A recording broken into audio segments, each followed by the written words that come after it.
Hello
again, and welcome to Cabala Revealed. I'm Tony Koznek.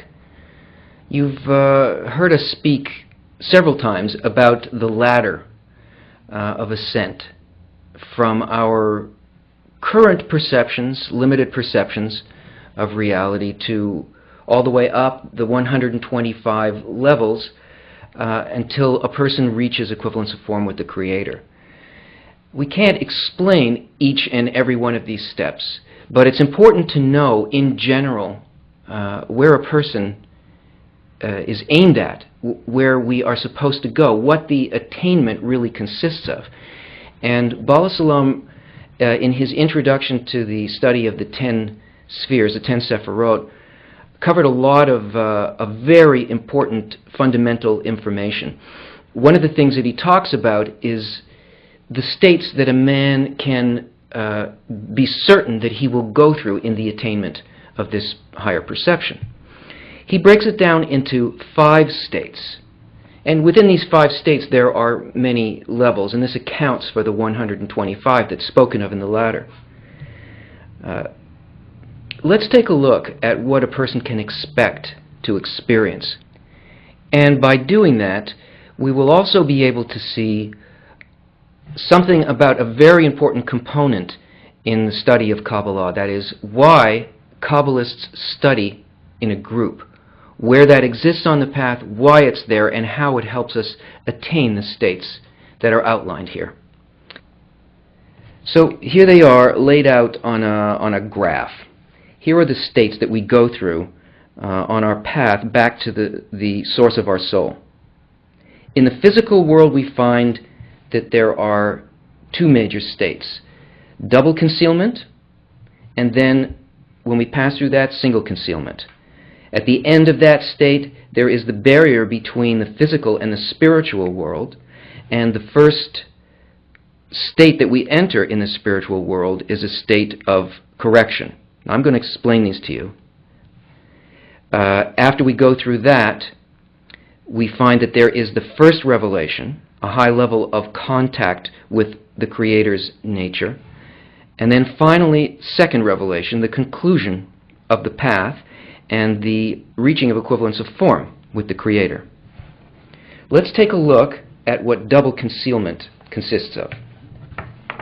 Bala Salam describes it this way. Double concealment is concealment inside concealment.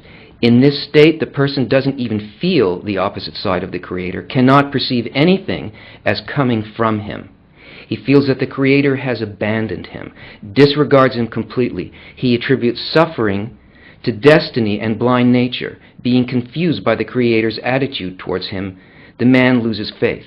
Now, we're not speaking about somebody who is not on the path here. This is not the state of the world in general or of the masses for whom the reality of the Creator does not exist in them as anything really tangible or anything that motivates them. This is about a person who is in a kind of an unconscious state in regards to this desire, but still finds that his life and its direction is becoming organized by a desire to really understand why things happen to him the way that he does.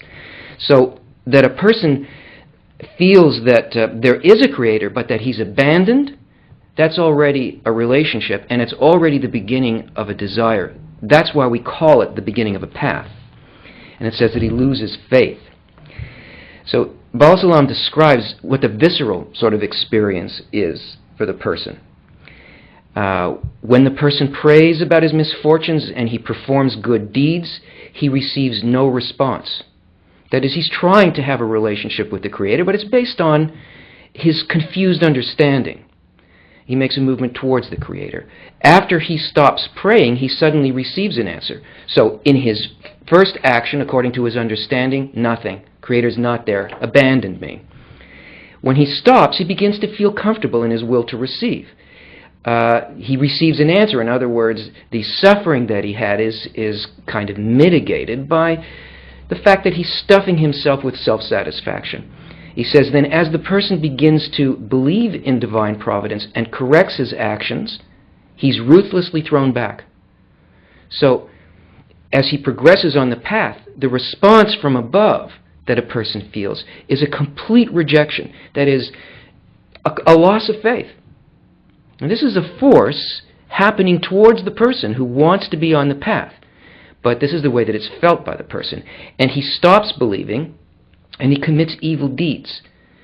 And luck comes his way, and he feels peace, and money is gained by crooked ways. In other words, when he engages in his doubt, he looks around and he sees, yes, the physical world and my own kind of well-being this is the way to go. This is where my satisfaction lies. And it seems to him that the people who aspire to the Creator are poor, sick, despised, uncivilized, stupid hypocrites. Why? Because in his kli, in his sensation, they're nuts. His experience has just told them there really isn't anything there. That's not reality. Those are dreams. Let's get real. And that those who do not seek the Creator seem to be prosperous, healthy, calm, clever, kind, amiable, and self-assured. Right? He sees that the people who don't pursue this path that he was pursuing have a good life. He perceives them as happy. And there are the props of his reality. So this first level is called double concealment because there are multiple aspects of hiddenness of the Creator from the person.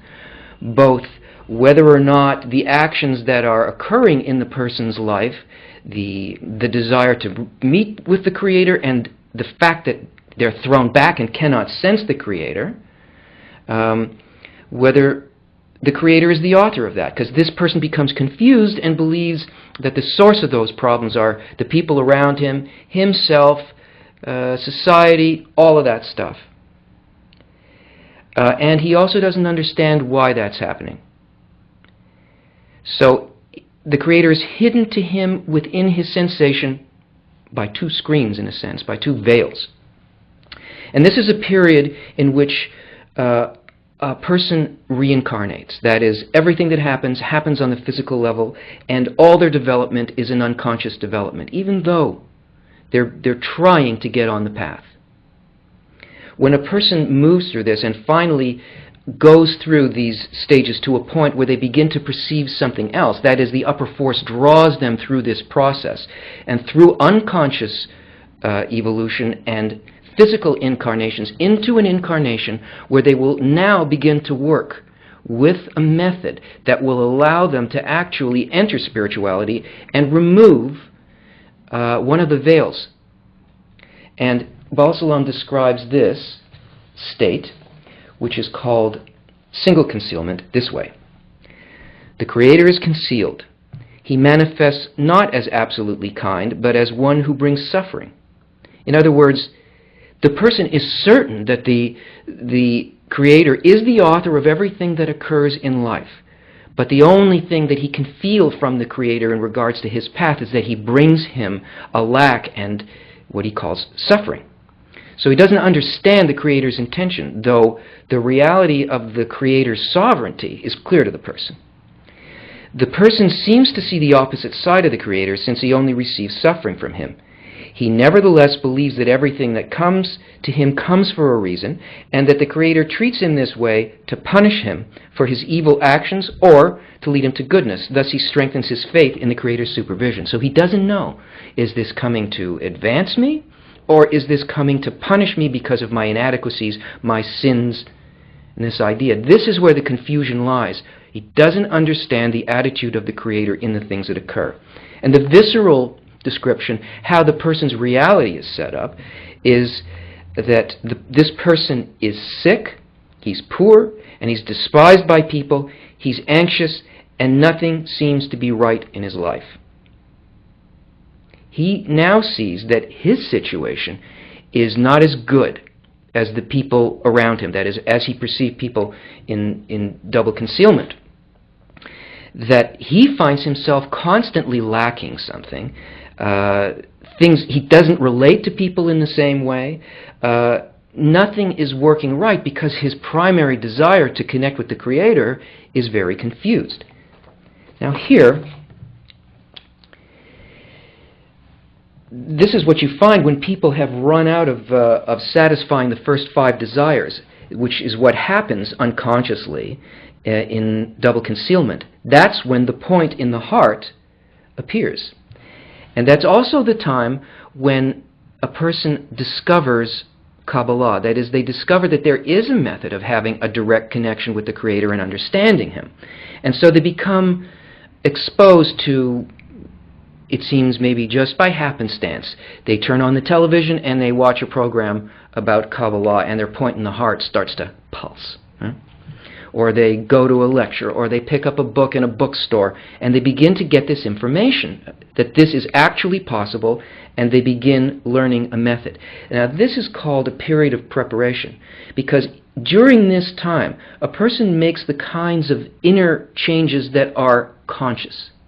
They start developing using both the map of reality, that is, the books, and the correct method, which comes from having a teacher who is in spirituality, a Kabbalist already in the spiritual world, who can give guidance to the person, saying, a little bit to the left, a little to the right, this is the way to go, this is how to use the books. There is also another component, very, very important component, that a person must have in order to really make the method work. But I'll tell you about that later once you see what is in the rest of this map, because you'll see why this must be. So, when a person actually completes this method of preparation and penetrates the barrier into the spiritual world, he enters a state called a state of corrections. This is when the person loses the confusion as to whether he has a direct sensation of the Creator or not, and begins to work in the correction of desires. That is, the 620 desires, mitzvot, become corrected through a sensation of direct connection to the Creator, where a person begins to feel the results of their own attitude and the difference of their attitude towards the Creator in a reciprocal mode, and corrects desires 613, 620, until they come into alignment with the desire or the intention that the Creator has towards them. So here there is not that kind of not knowing and veiledness that exists in first and second concealment. Here, in the double and single concealment, we have what we experience as free will. Right? It's free only in that we're confused and we act as though there was nothing there. Here, past the barrier, is where the real work in Cabala begins, after the preparation period of working directly with the sensation of the Creator in a relationship. So once the person has crossed the barrier and begins to work with the correction of desires, what he's really doing is he has finished the preparation and is beginning the work with the books in the correct way. That is, in a revealed way. And actually, this phase includes both the correction phase and the first revelation of the Creator, in which the providence of the Creator is revealed to the man himself. And Baal Salam describes this transition.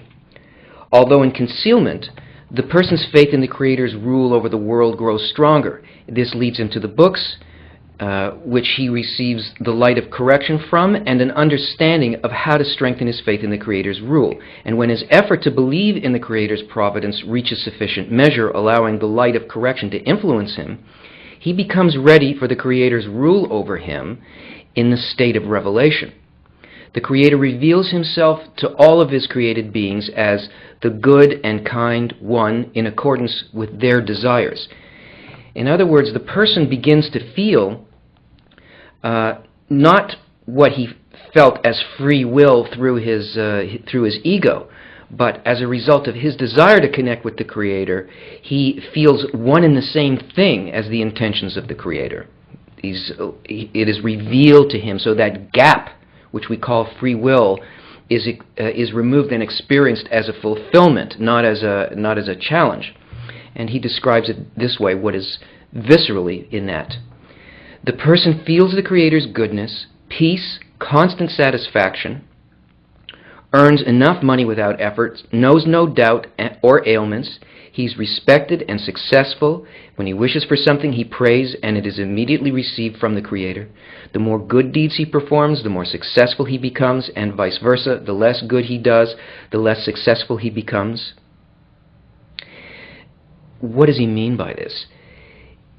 Everything that he perceives is satisfaction to him. He no longer imagines that there is something outside of reality. He's not longing for something outside. It becomes revealed within him.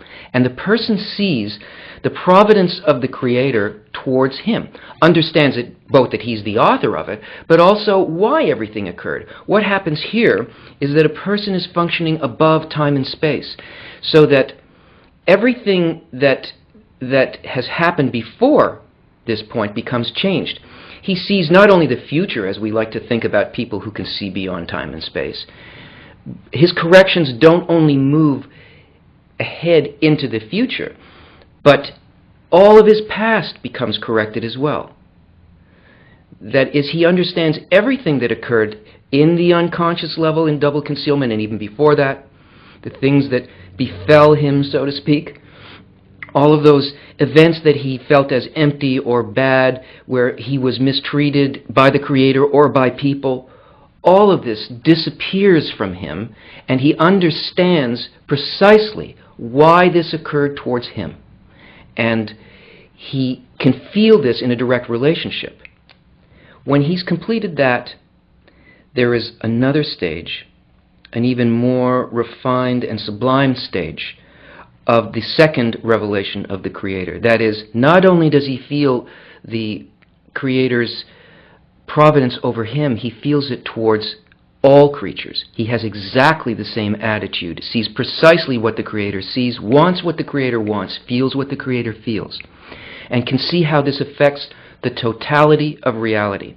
And this is expressed as to love your friend as yourself.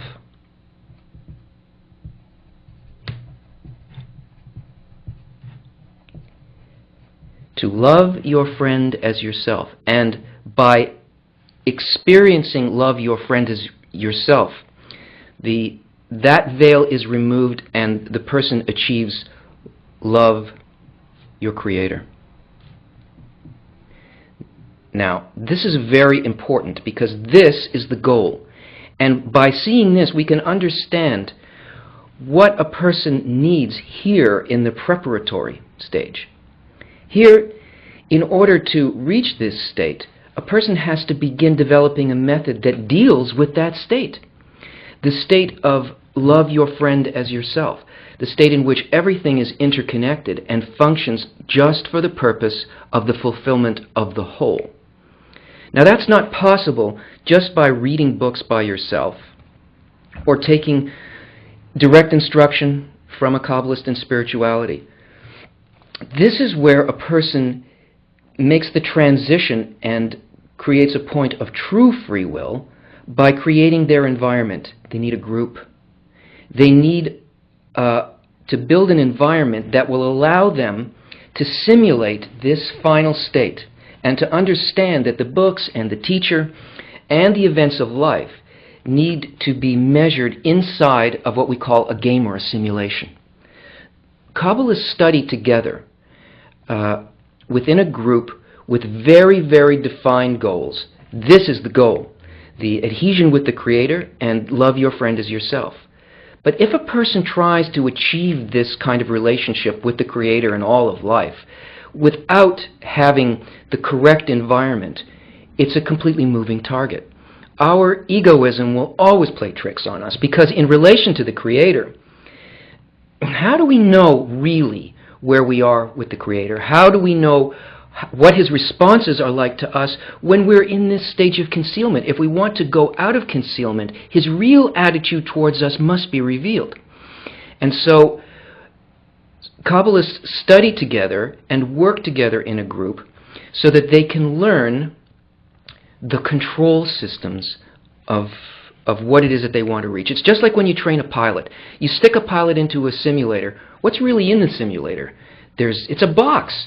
There's a screen that that gives you pictures and represents every possible thing that could occur when you're flying a plane. Because when a guy is a new pilot, you're not going to put him into a 747 and go on, just try it out, see what happens. No, you're going to put him into a situation where specific events are going to happen, where he's going to learn what the controls are, how to think, how to respond. And even though he's just in a box with a bunch of electronic controls and pictures flashing in front of him, when he emerges from this, he actually knows how to respond in an emergency situation, how to land, someplace in Greece. He's never been there because he did it through a simulation. The group provides a point at which a person gets immediate feedback, because everybody who's working in the group is only studying in order to reach a specific goal. The worst thing that can happen to a person is that they get these things in their hands and then they don't understand what the actual goal is. Without being able to test yourself against something that really shows you where you are in relation to your love of your friend and in relation to the goal itself, that doesn't let you be distracted by other things, that is a perfect environment for the development of this one desire. The problem is that when a person comes to the work, they come with a very small desire for spirituality. They have a lot of physical desires and a small desire for the Creator. But when you group together a group of people whose desire is for the Creator, then that inspiration fills a person. They don't go out with only their own desire. They go out with the desires of all of them. And love your friend as yourself has great implications for both consciousness and its effect on the world. One reaches love of the Creator through the love of people, because we are one soul. So entering spirituality cannot be done as an individual, because the awareness of our interconnectedness is the entry to the spiritual world. And by working with all of these elements, the books, the correct Rav, the correct teacher, and the correct environment which we have the freedom to create for ourselves, it is by doing that that the Kabbalists can enter the spiritual world. Join us again as we go further and further on our journey. See you then.